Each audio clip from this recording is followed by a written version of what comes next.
If you woke up early for work or school earlier today, felt a little bit chillier, and that's because we've been seeing winds out of the northwest, but now kind of seeing a split across much of central Missouri with that direction.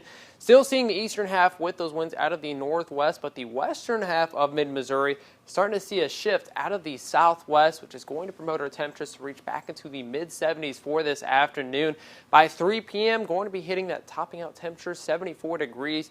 Then we continue to slowly cool down, especially after that sunset. We're going to be tracking temperatures eventually by 7 p.m. into the upper 60s.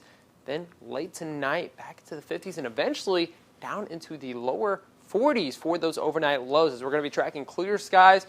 Looking at 42 degrees in Columbia for the overnight low. Jefferson City 43, and down to the southwest towards the lake looking at 45 degrees. Now the next several mornings going to still be on the cooler side, seeing a little bit of a warm up as winds will return back out of the southwest for the second half of the week, but still going to need a long sleeve shirt or maybe even a hoodie if you can heading out the door. Now by afternoon hours, temperatures back into the 70s, except for Wednesday, going to be a little bit cooler, but you're going to be waking up at 42 degrees. Then by Thursday, 43, and Friday, 45 degrees. So might have to have a little bit of an outfit change on hand just in case for the next several days. Now afternoon highs will start that warming trend beginning Thursday as we're back into the 70s.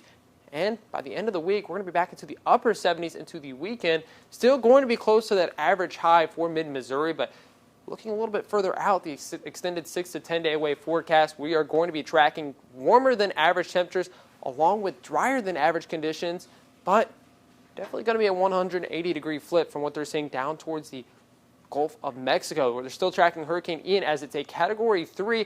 Could possibly make landfall as a Category 3, but models starting to tightening up on their agreement, so starting to see where it could make that landfall. Currently looking at southwestern portions of the Florida Panhandle, just south of Tampa, and it will continue to make its way off to the northeast.